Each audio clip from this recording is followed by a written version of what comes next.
Good evening, everybody, and welcome to the All Portable Discussion Zone. It's a bi-weekly live stream all about amateur radio portable ops. My name is Charlie. Call sign is November Juliet 7 Victor. And with me this evening are the show's two co-hosts. We got Brian, W7JET. Hey, everybody. And we have Dan, KC7MSU. Hello, everyone. And of course, we have our guest tonight. We're pleased to introduce to you tonight's two guests, Josh, WU7H. Howdy. And Darryl, WW7D. Hello, everyone. And they both have multiple Mountain Goat and Shack Sloth awards. We're looking forward to hearing a little bit more about that. And also, we have our regular characters here in the chat room. And so we're happy to have them join us. And you guys go ahead and ask any questions you have, and we'll try our best to answer them. So first, let's get caught up on what we've been doing over the last 2 weeks, just to kind of see what's been going on, and then we'll jump right into the interview. So Dan, why don't you start us off today? All right. Yeah, it's kind of a quiet week. I didn't get out to do a SOTA summit, so I'm saving mine for New Year's Eve. I think I'm going to plan on going out there and doing a SOTA, Santa SOTA night, or at least in the afternoon anyways, and see how that goes. Other than that, it's been pretty quiet on the radio front this week. Okay. How about you, Brian? Well, let's see. Fairly busy radio week. Got some did some reorganizing here in the shack. Went with out on a SOTA summit. Did a dual activation with some guy named Charlie on Friday. We did Bill Williams Mountain and Summit Mountain, which is a good time. Shot some video up there for the club that we're in for to promote the activity a little bit and some pictures. Weather was beautiful. Yesterday, what did I do yesterday? Not really sure what I did yesterday. I got to think about it. Actually, I think that's actually when I kind of reorganized the shack here a little bit. And then today had lunch again with the gang, the pre live stream lunch. So it's been a good week. I was just telling the guys, our guests, that Brian and I we went to Dickie's on Thursday and had barbecue.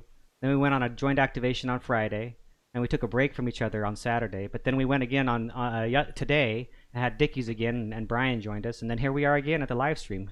Yeah, I missed you yesterday, Charlie. It was a tough day without you. All right. What about Josh and Darryl? Let's before we get going into your interview and asking a little bit of questions about you, why don't we start with Josh? What have you been up to the last couple weeks? I've been working a tremendous amount. The COVID stuff has really affected my work, so I've been working a lot of hours, and you may have noticed that I haven't been chasing much. Usually I chase every day as much as I can, but lately I've just had to turn the radio off and stay focused. So unfortunately, I haven't really been doing much radio-wise, but that's all going to change here soon. So you should hear me making beeping sounds into the ether here again soon. Good, cool. All right, Darryl, what about you? Well, I've mostly been chasing. I think the last summit I did was a couple of weeks ago. I haven't logged it yet. I'm bad, but work has been incredibly busy until yesterday, and so I'm looking forward to getting out again. I'm hoping that Josh and I will go out sometime midweek this week. Cool. Okay, well, why don't we start then with kind of what you guys mentioned. Let's find out a little bit what you guys do for a living. Darryl, since you already have your mic unmuted, why don't you tell us what you do for a living and how that's going? Well, I'm an anthropologist, and I teach biological anthropology at the University of Washington. Okay, good. And so that's why everything's just kind of ended for you, and you have more available time then. Yes, my quarter just ended. I have a little bit of grading left to do, but not much. Yeah. And what's are your students all freshmen, or what are your classes? Are they entry level or advanced? No, mostly I teach upper undergraduate level courses or graduate level courses. And this quarter I was teaching an upper level undergraduate course. Okay, cool. All right. Nice. What about you, Josh? So I'm an IT director at the University of Washington, and that's how Darryl and I met. We don't work for the same department, but we know each other through work. Yeah. And so I've just been, for the last 8 months, working on various projects to refactor everything. All of our school now is running online. So a lot of systems that we had to refactor to make that happen for students. Okay, so you're kind of the behind the scenes trying to get the online stuff going for the college or the university, I should say. And then Darryl, what do you think? How do you like the online teaching? It has pros and cons. I like not having a commute, but it's definitely odd teaching without any feedback whatsoever, since most of the students have their mics muted and their screens turned off. So yeah, it's different. Yeah. Oh, and Josh, do you think that you're gonna stay as a remote worker once things get back to normal, or are you a remote worker now? I would like to go back to the office. I mean, working from home is nice because there's no commute, but it gets kind of tedious. You know, just not having any real interaction with other people gets. I mean, I'm already kind of reclusive as an IT guy, but just being in my basement 24/7 now, you know, it gets old. So I'll probably still work mostly from home. I was already working, you know, probably 50% remote before COVID happened, but I'm actually looking forward to going back to the office at some point. Yeah. You know, I really like working from home. I like you was working about 50% from home, and then once COVID hit, 100%. I've been working at home 100% now for almost a year. Actually, yeah, about a year. And then, but I feel different. I'm like, I can work from home forever. So. Yeah, it mostly works. The hours of Zoom meetings just gets really tiresome after a while. Yeah. All right. Well, let's talk about SOTA. That's why we're here, right? Oh yeah. Yeah. Okay. So you said you guys wanted to get together maybe and do something coming up soon. So tell us about that. Well, we haven't planned anything yet. It's been probably a solid month since we went out, which I think is the longest break that we've had since Darryl and I started doing mostly all of our activations together around 2017. Yeah. We usually go out every weekend or every other weekend. So this has been the longest break. And, you know, it's been due to my work and just inability to have enough time off to go do anything. But yeah, we haven't really planned anything yet, but we'll see. I don't know. I think we're gonna talk about that later on today and try and figure out where we're gonna go. Well, what's it like up there right now? Then you guys are in Washington, so tell everybody what's the weather like then. It's snow in the mountains, big time. The passes. Yeah, rain in the lowlands for the last couple of weeks, except of course on days when work takes precedence. Okay.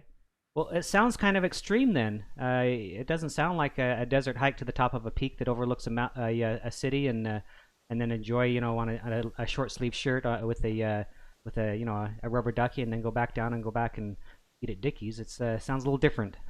Yeah, we have activations like that. It's usually in August. Yeah. Yes. The rest of the yeah, Eastern Washington is a desert in the summer, and it's a snowfield in the winter.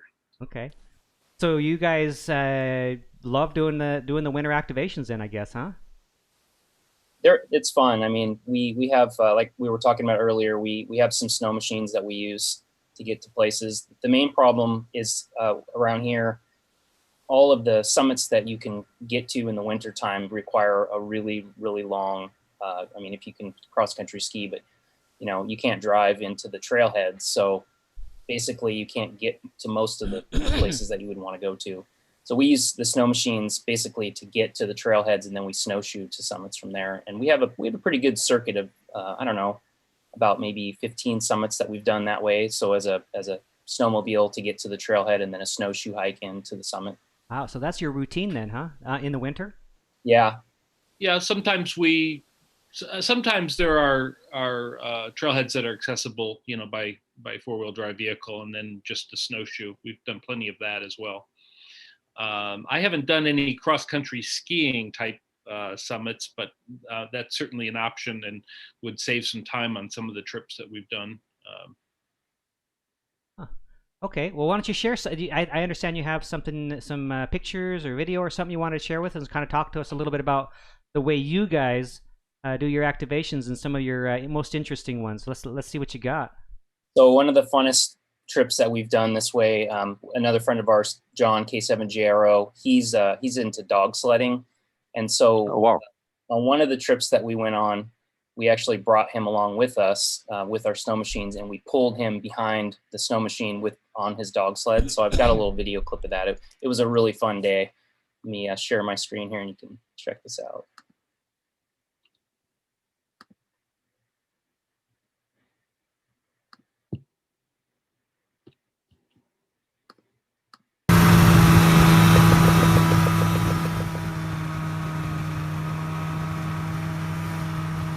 So that's Darryl on the snow machine in front, and that's our friend John on his dog sled, which normally would be pulled by dogs. And I'm behind with the camera, and we have our helmets have intercom systems, so we basically were able to. John was giving me hand signals if he wanted to go faster, or stop, and I could relay that to Darryl.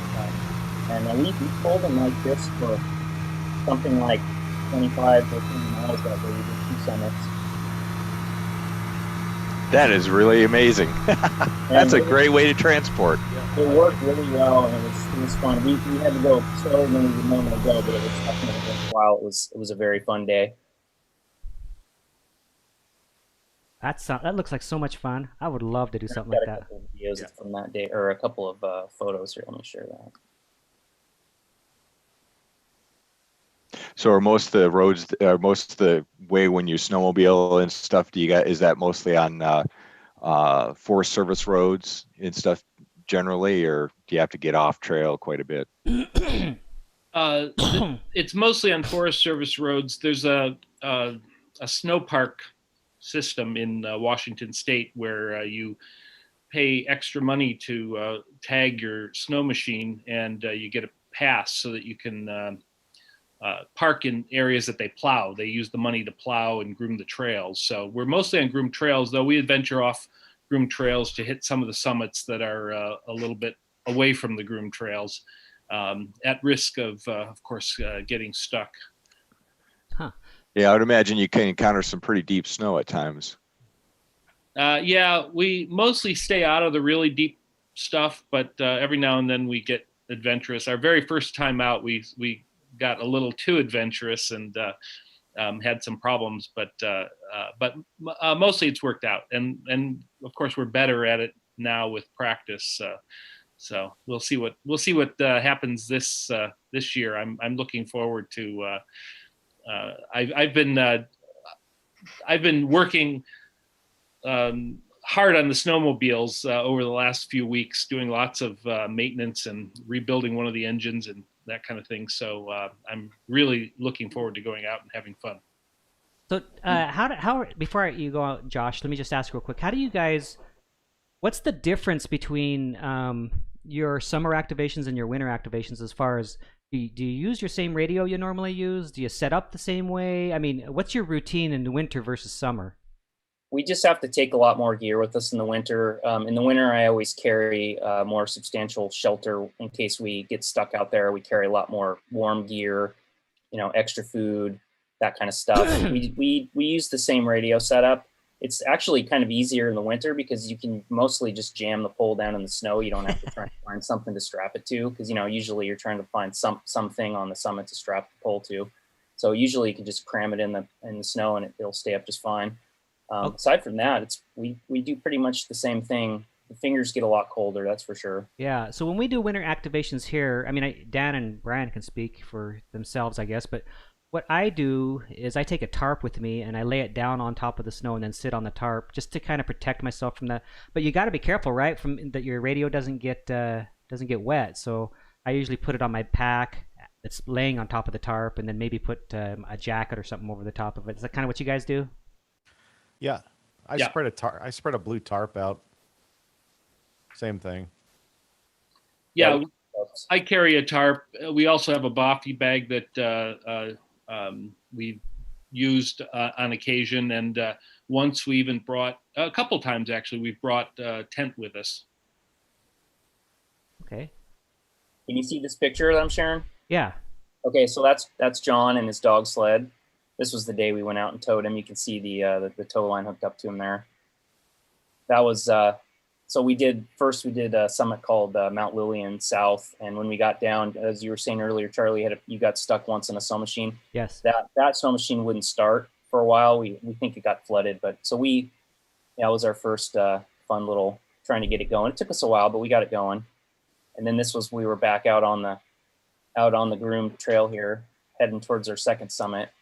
And that's the view from the top of the second summit. This is a summit called Lion Rock. It's a drive up in the summertime, and in the wintertime, it's a drive up if you have a snow machine, because it's quite a long. I think it's probably 15 miles or something from where the parking area is for unloading the snow machine. Okay. So how did you? Is this a cell phone picture? How do you take your video and pictures? Yeah, I was just with my cell phone. Okay, cool. I don't usually carry anything other than that. Nice picture though. Yeah, it's a good picture. It's just with my iPhone.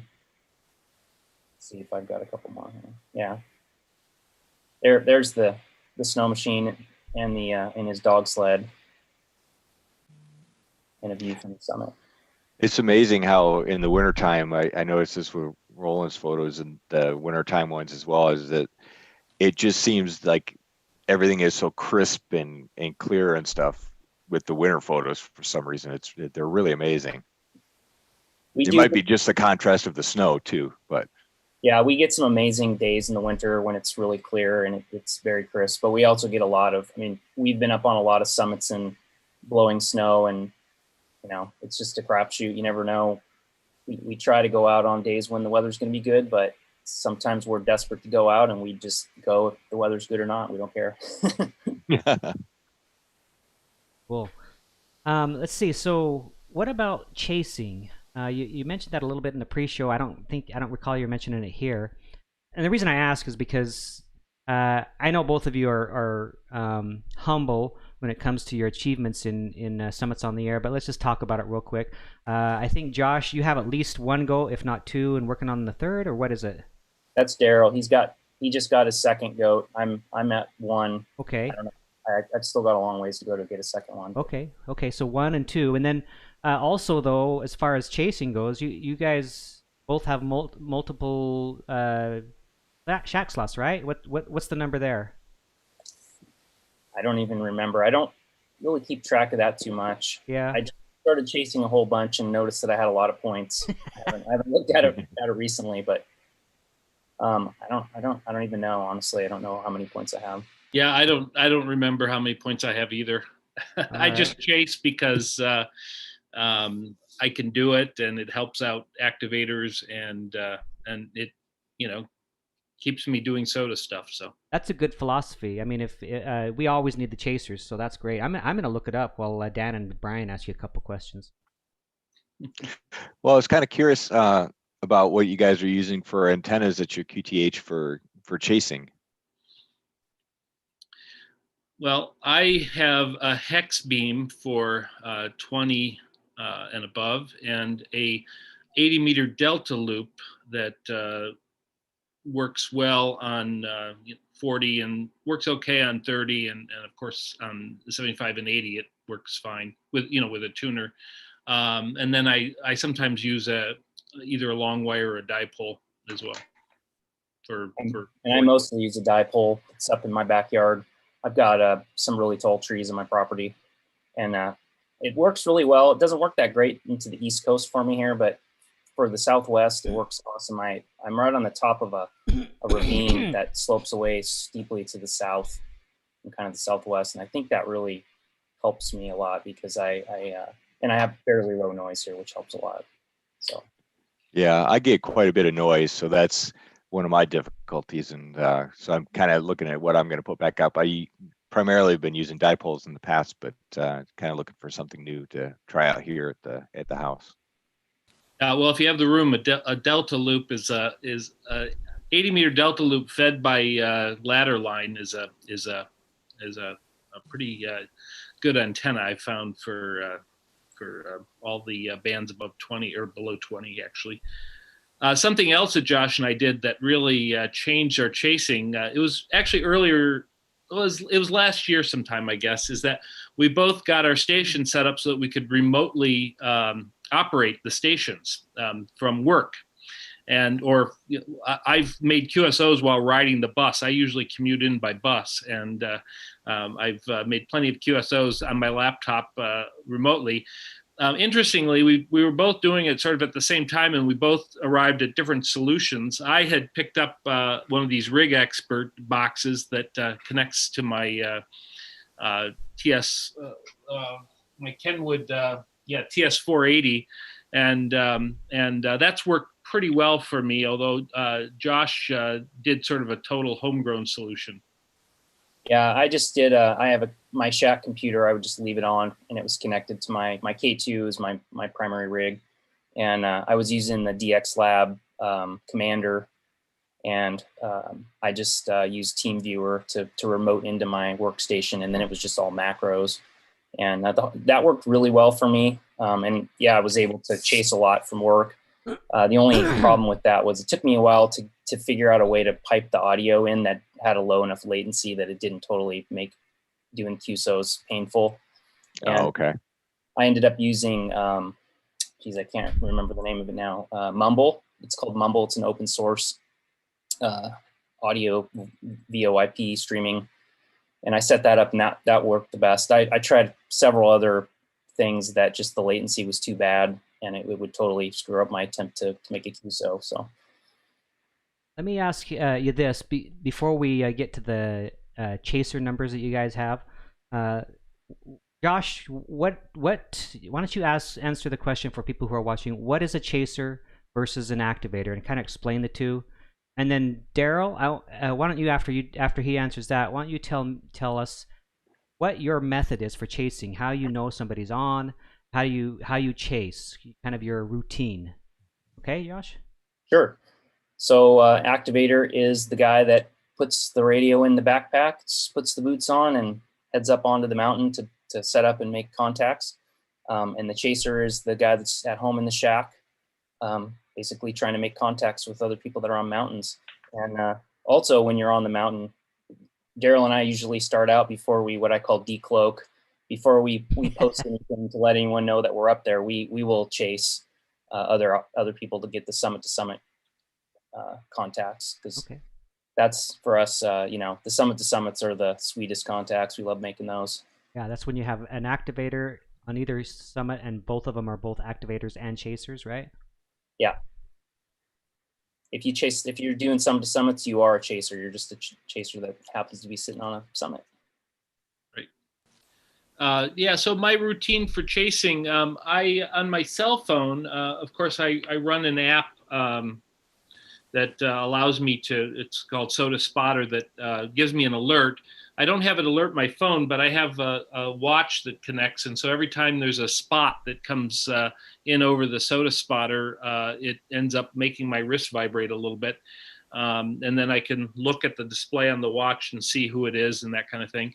When I'm in front of my computer, I'll use SOTA Watch 3, as well as this spot filter app that somebody developed that sends off a little foghorn whenever, or you can have a CW thing, but that's disruptive. No fun. Trying to copy CW. And so, basically, if I'm doing work out in the yard and somebody comes on and it's somebody that I think I can work, I can, if I'm able to take a break, I'll go in and work them. So it allows me to catch most of the people, and a lot of people, they're like friends because I work them so often, I don't want to miss them, so I'll run. And I've even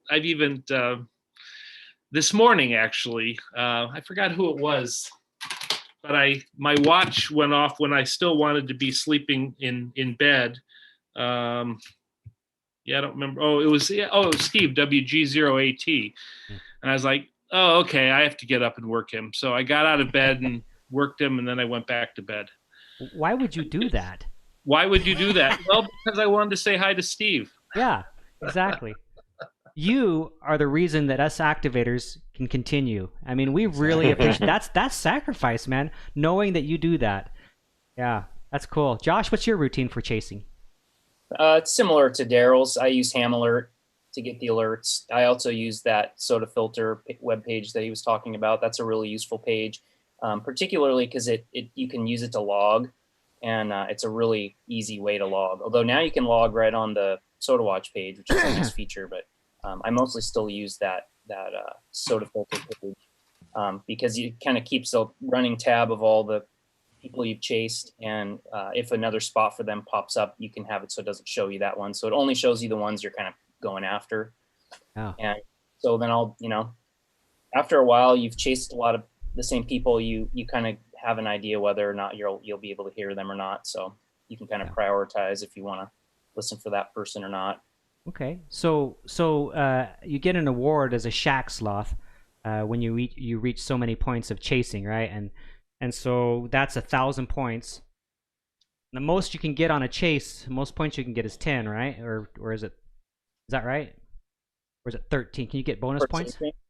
Yeah, I think chasers don't get bonus points. Yeah, you don't get bonus points for the chaser. Yeah, so I guess you'd have to chase what 100 10-pointers in order to finally get that mountain or that shack sloth award, right? Yeah. All right. Well, so Darryl, you're number 1 in Washington with 42 shack sloth awards. So you have 42,000 points. And Josh is number 3 with 18 shack sloth awards, 18,000 points. That's pretty significant, I think.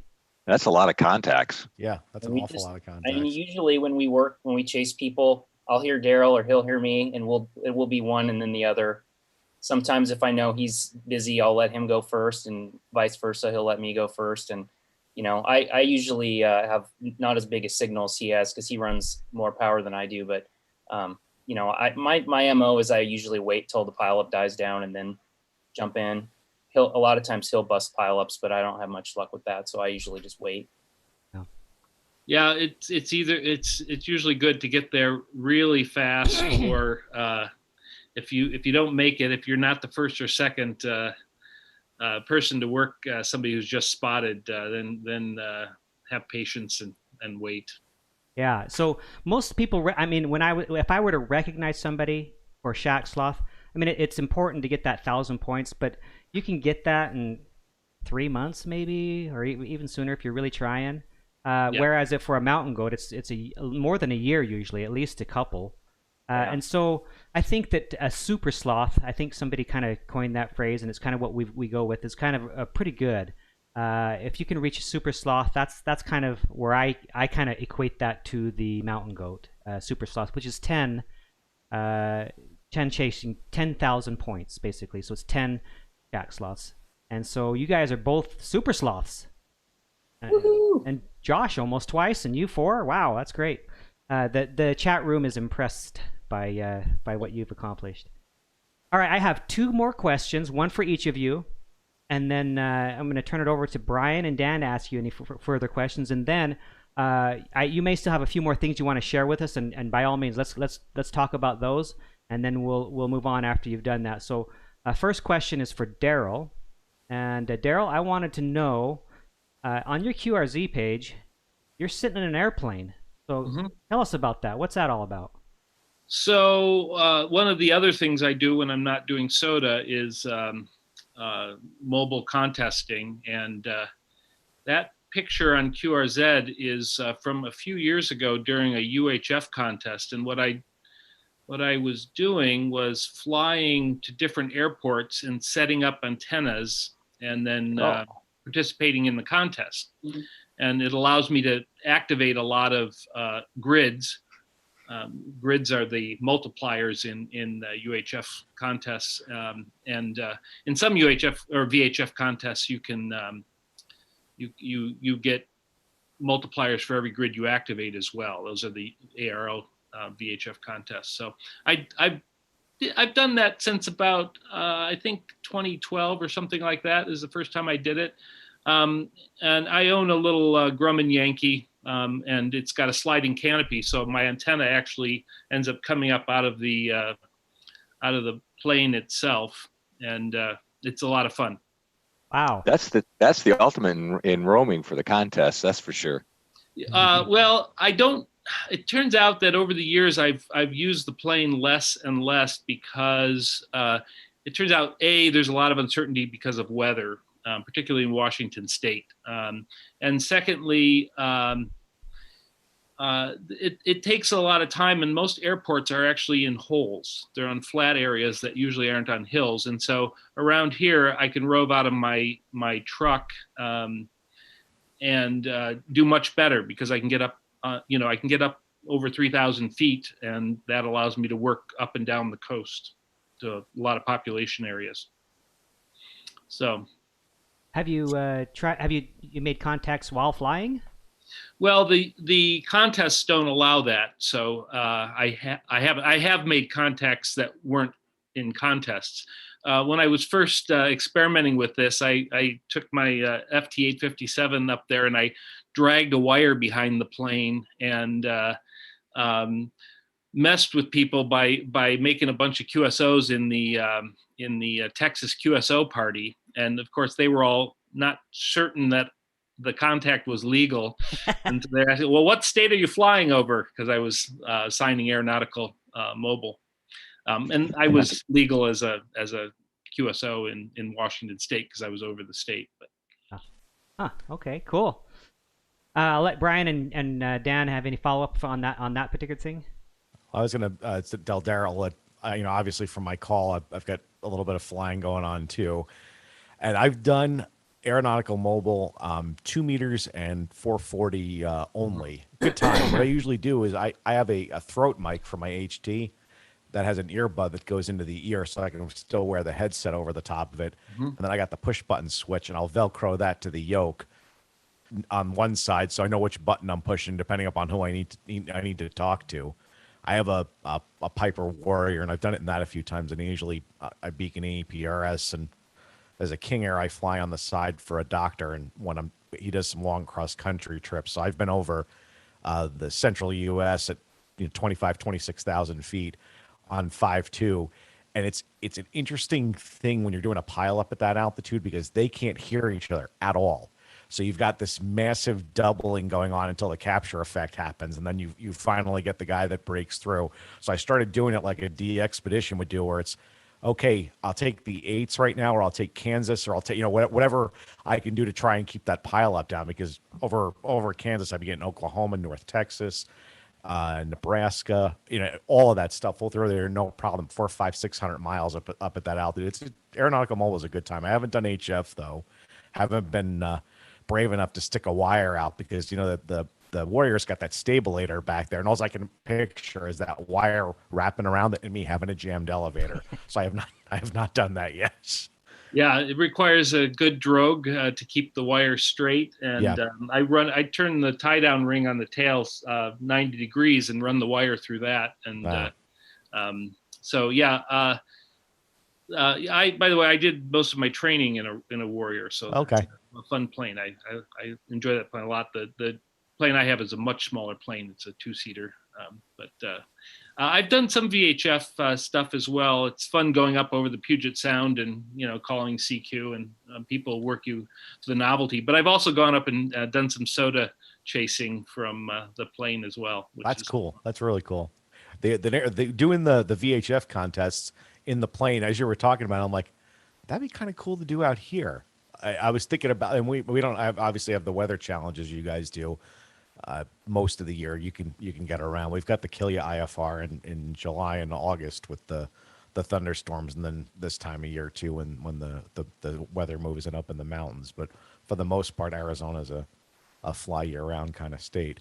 I heard you say you use a 480 at home. I actually that's been my radio here, my go-to radio, and I loved it. I just retired it for a Kenwood 890 right after Thanksgiving. It was as my wife put it, my grown-up radio. She wanted, so we had discussed it, and it was time to move up. But I had that for 8 years. How do you like yours?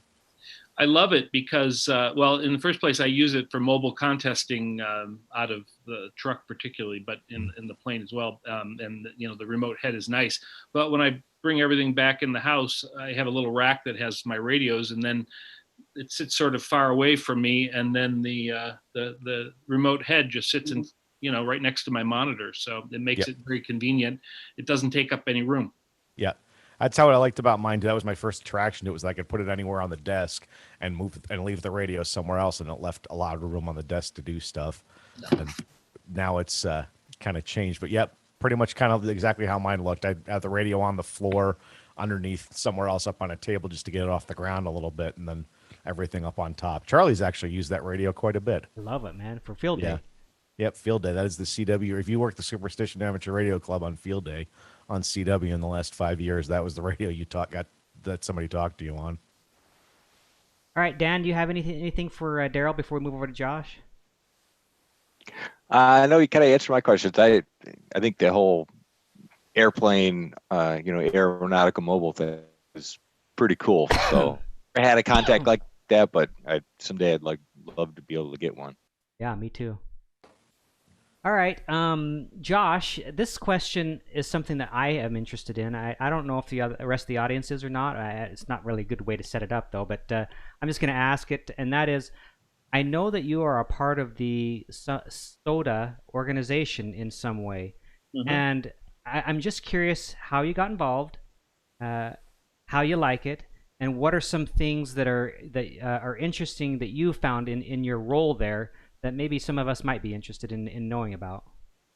Yeah, so I got involved. I just was around a lot on the SOTA reflector, and Andy, MM0FMF, he reached out. They had another person that was on the team that had quit, that had been a longtime member that had quit, and they were looking for another person.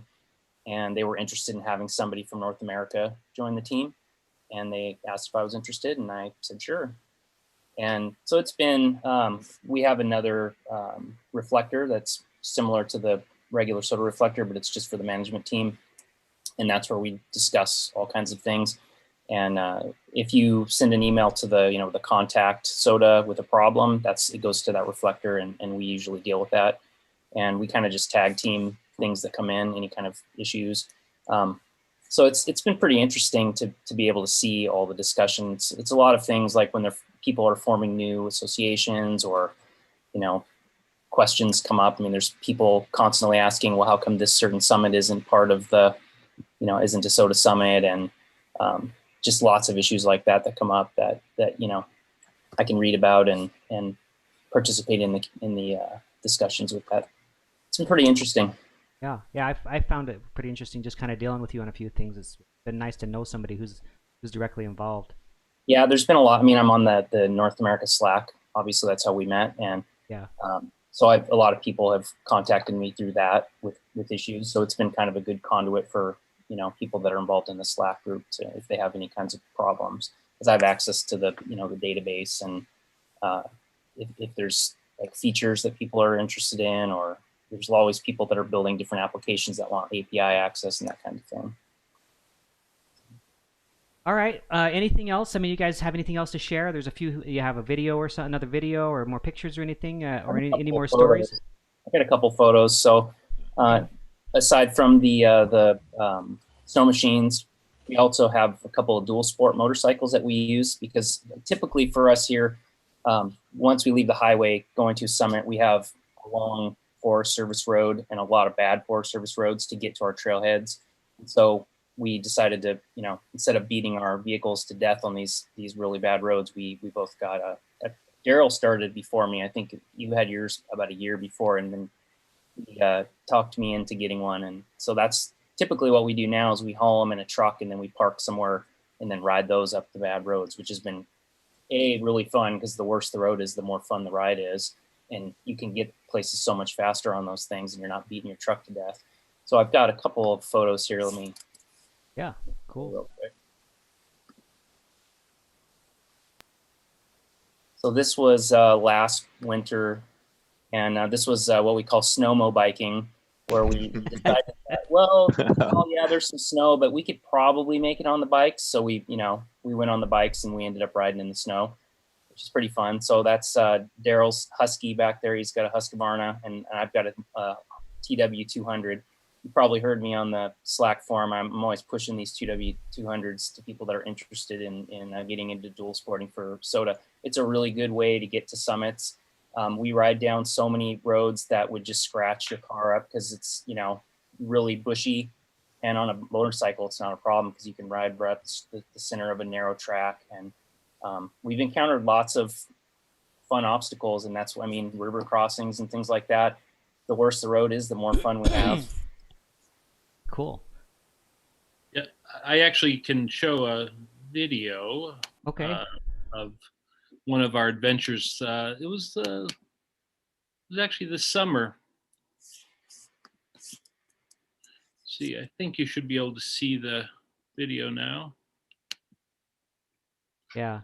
So this is going to a summit called Pock Peak, and it's actually on a 4x4 trail, but this is not a trail that you'd want to take.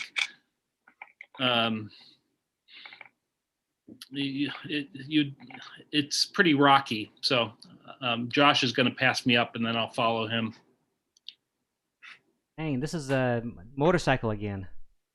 Yeah, this is by motorcycle. Yeah. So fun. Come on, Josh. You guys know how to do SOTA activations, man. Yeah. Yeah, it's a great adventure. It's pretty darn fun. We occasionally do single track, which is motorcycle only, and there's some places where it's legal around here, but I'm too old for that, really. Yeah. It takes a lot of work and a lot of skill to do well on some of the single track around here. We're pretty lucky in Arizona. All the forest roads I've been on have been really pretty decent. But boy, that's a real trail there. Yeah, really rocky. Yeah.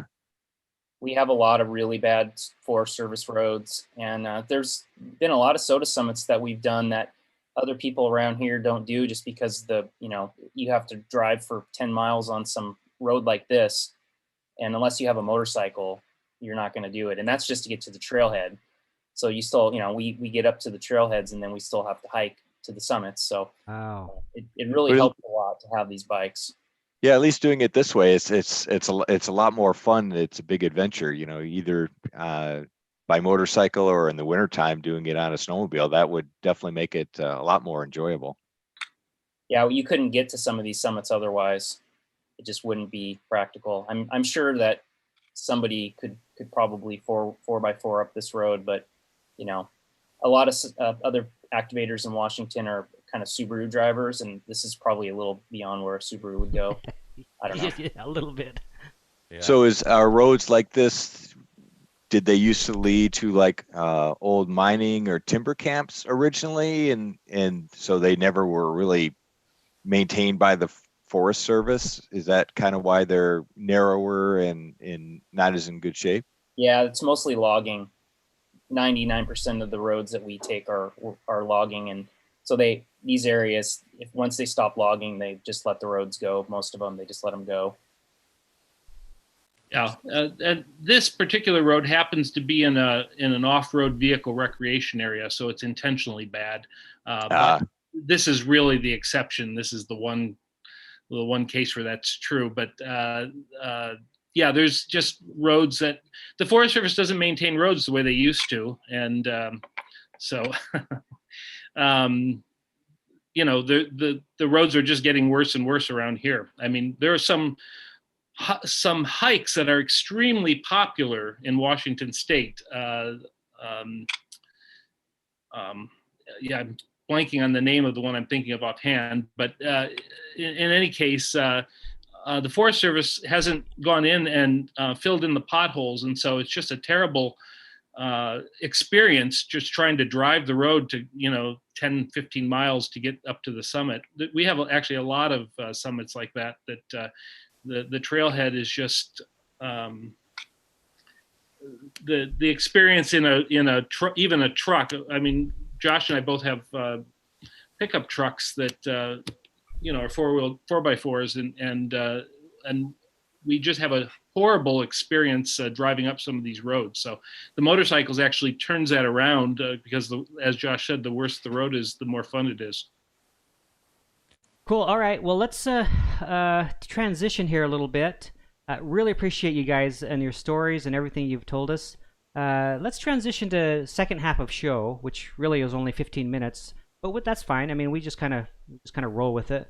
Brian and Dan, if you have any questions for them, go ahead and ask on your turn to bring up your topics before you do. So do you guys, let's start with Brian. Do you have anything for the group that you want to discuss, and then you can have any follow-up questions too? Well, I had one small follow-up question for Darryl and Josh. I like to ask the question. It's gear evolution. We always start out with more and then pare down. Do you guys go through that same evolution? Very heavy pack, and then you're like, why do I need this? I haven't touched it in 5 activations. I don't need it. Definitely. When I first started out, I was carrying like 3 times as much stuff as I have now. But we still carry probably a lot more than other people. We both generally carry full HF just so we have backup capability, and which has served us many times very well, where one of us has forgotten something or we've had some kind of problem. I always carry a KX2 and a linked dipole, and Darryl generally brings his KX3 and a linked dipole.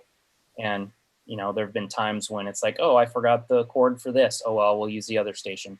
Occasionally, if we're doing something really strenuous and we want to save weight, we'll just take my KX2 because it's lighter. But yeah, I mean, I used to carry a ton of extraneous crap that I don't bring anymore. And then there's the experience we had the last time Josh and I went out, where we took the motorcycles and got ready to go and hopped on the motorcycles and drove, 15 miles to the trailhead to the summit. It was actually a brief hike, but I got off the motorcycle and I realized that I had left my backpack sitting by the truck back along the interstate. Oh no! Oh. So we used Josh's radio, and I made 4 QSOs. I actually probably made about 6 or 7, and then I turned around and I hightailed it back to the truck, and my backpack was just sitting there leaning against the truck when I got back. Yeah, that turned out to be a fun day, because then he went to we were doing 2 summits that day. Actually, I think we did 3. He went to the second summit. I stayed on the first one, and so then we got a summit to summit, and then I took off and went to the second summit that he was on, and worked that summit as well. So that it was unplanned, but it turned out to be pretty fun. Yeah. Dumbest thing I've ever forgotten to bring is a pen. It was a rushed activation that I did in Colorado and Denver right before I was supposed to start work. I was on an overnight there, and I had about 6 hours. So I ran out of the hotel, jumped in the rental car, ran over to this Green Mountain, a little 1-point summit, because I wanted to get a Colorado activation. I got up there, opened all my stuff up, had paper, no pen. Normally I have a pen in my little radio bag, no pen at all. So now I'm trying to sit there with my phone. I didn't have a watch. So I got the phone, I'm recording it, trying to yell the time out for each one. And anyway, it was a mess. Just dumb little things that you forget. It's funny, you forgot your whole pack. I could see how you would do that on the motorcycle. You get excited to get going, and then you realize, oh no. Yeah, I think that's pretty much all I got. Go ahead and take it, Dan. Well, I kind of was hoping that both Josh and Darryl might chime in on this. But so if somebody was traveling in from another state to do a SOTA in Washington, which is your favorite mountain that you would recommend for them to try? My pick, without a doubt, and where I always try to take people when they come to visit, is Mount Fremont. It's really close to Mount Rainier. It's a pretty easy hike. It's a spectacular summit, and it's a gorgeous 8-pointer. And it's right by Mount. You leave from basically the Mount Rainier trailhead. That's my number 1 pick. Yeah, we've had a couple people come to visit. We just had, of course, Chris and 1CLC came and visited us a couple months ago, and we took him on one that I probably wouldn't have taken anybody on, because it turned out to be a pretty gnarly bushwhack, but we had a good time. That was last minute decision, right? Yeah. The first summit that we did that day is a good one for visitors, I guess. But Mount Fremont is if Mount Rainier National Park is open, Mount Fremont is definitely a good one to take people to. Okay. Well, it can't beat a view of Mount Rainier either, so that's wonderful. That's a great view. So yeah, it's an excellent summit. It's a really, really great summit. Anything else, Dan? Not off the top of my head. All right. Well, guess what? Should I go into one of my topics? Sure. Let's Here see. you go, Charlie. I'm going to go with this. Let's see if I can scoot that down to where I can fit it in the screen here. So what I'm showing here, actually, you know what? Let me do it this way. Let me do share screen. That's the way to do it, right? Share, and then bring that back up. Did that do it? I guess it kind of did. See a mountain topper. Yeah, so I want to talk a little bit about this. Yep, So, I saw that in the chat room just a minute ago. Yeah, so the red one. So here we go. I'm going to scroll down to this is LNR Precision's website. The MTR3B production ended 8/20. So you cannot get an MTR3B anymore. It's out of production, and they say, where do they mention this? I think down in here. So the MTR3B is completed, and there's no more runs, but they may do another one in 2022. So we will have to wait a couple of years. The only thing you can get at this point from LNR Precision is this MTR4B version 2. And what they're saying is that it is the MTR4B is kind of the replacement for the MTR3B because it has everything the MTR3B has, plus 80 meters, and you can run up to 13.5 watts, I think, or 13.5 volts into it instead of just the 12, and a few things. So they're saying, hey, if you wanted a MTR3B, then we might as well just get the MTR4B version 2 because it has everything anyway. And they say on the website they understand that you might want the lower price point, so in 2022 they'll have another run maybe. But here's the 13.8 volts, so that's nice. You can use more batteries with it. And I like the color red, right? I heard that was actually for you, Charlie. That's what I heard too. I really appreciate LNR Precision recognizing the Red Summit RF YouTube channel and making their latest production red. It's great. Plug it in. Really, all portable radios should be white so they don't overheat in the sun. That would be smart. Yes. I was thinking bright orange so I could find it when I drop it. There you go. It's a shame that the fourth band is 80 meters, though. It would have been better to be 17 meters, I think, because for such a small radio, who wants to carry an 80-meter antenna with them up there? Exactly. And I think I read in the chat or somewhere in some, I can't remember exactly where I read it, but I read that they are taking it under advisement or under consideration. Maybe it was for the version 1. They were talking about maybe making an option to do 17 meters or 60 meters. And I would be more interested in 60 myself. Oh, maybe not now. Now that the cycle's starting to pick up, yeah, 17 meters would have been my first choice. But 15. But before that, over the last 3 years, I was 60 meters is great for me. I've been enjoying using that. So there you have it. If you wanted an MTR3B, you're gonna have to buy a used one. Well, it is nice that you get a better voltage range, so that makes it a lot easier on battery selection. Yeah. Yep. I've been running my original old school MTR3 it just has the one little 7-segment LED off of a 3-cell LiPo and hasn't blown up yet. I don't even worry about it. It's like 12.6 volts fully charged. I think as long as your antenna is a reasonable match, it's not going to hurt it. That's what they say. As long as your SWR is pretty good, you'll be fine. Hasn't hurt it yet. I've used it a ton. Yeah. Let's see. Something else I have is this here. This is a prototype, and this is a CW paddle that's been assembled from just a circuit board. Hamradio.solutions is going to make these available soon from the V-Band website.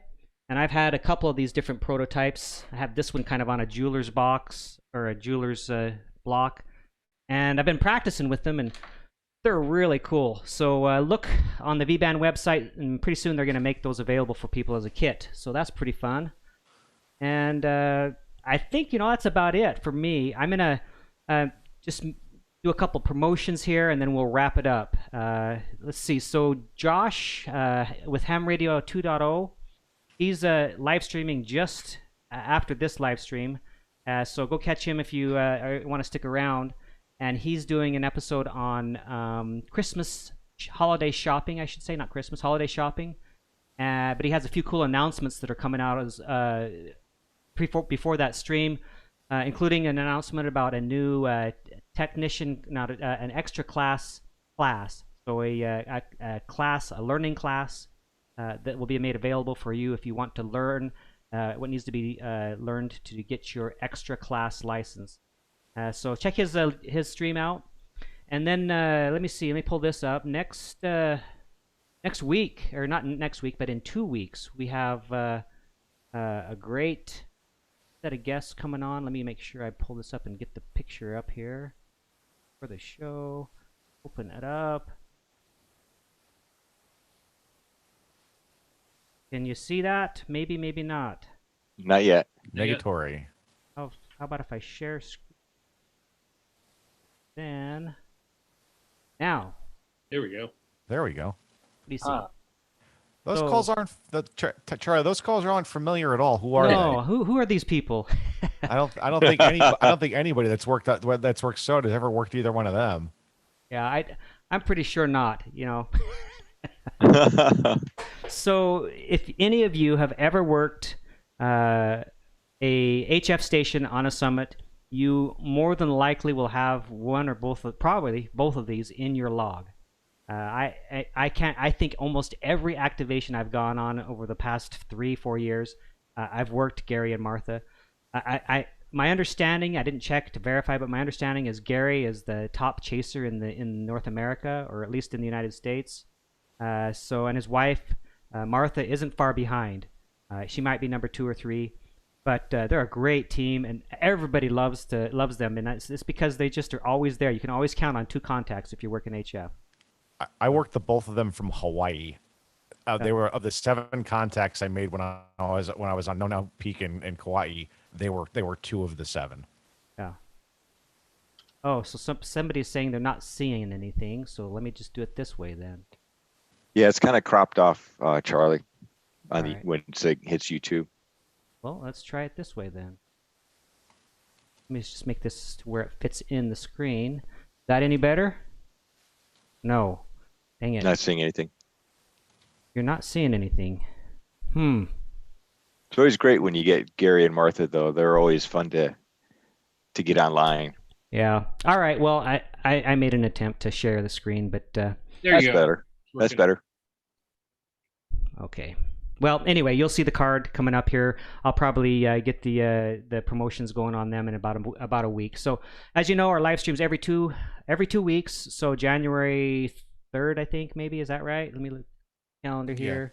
Yeah. January 3rd, they'll be on, and they're excited. I just talked to Gary today, and he's looking forward to coming on. So Cool.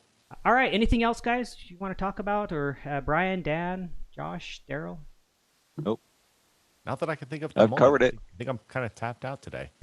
Okay. I got my wife is watching a football game at a bar with some of her friends, and normally it's 5 o'clock feeding time for the cats. If you guys keep seeing me look down, I got 2 cats right now that are circling me currently with knives and scissors, getting ready to stab me or something here if I don't feed them soon.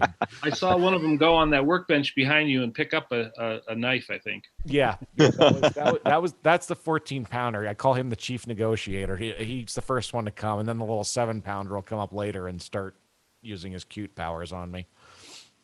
Okay, Josh, thank you so much for coming on, agreeing to come and visit with us. Interesting stories. Darryl, you too. I really appreciate you coming on, both of you. It was a great time. I really learned a lot from you guys and really enjoyed your stories. Yeah. So, Merry Christmas to both of you. Yeah, Merry Christmas. Thanks for having us on. Thanks for the invitation, Charlie, and it's been a pleasure. I've really enjoyed this. Thanks, guys. Thanks for coming. Great to meet you. Good luck with the plane, Darryl. I'm stoked about that. You giving me some ideas. Okay, great. Merry Christmas, everybody. Merry Christmas, guys. Merry Christmas to everybody in the chat room as well. All right, we'll see you. Bye.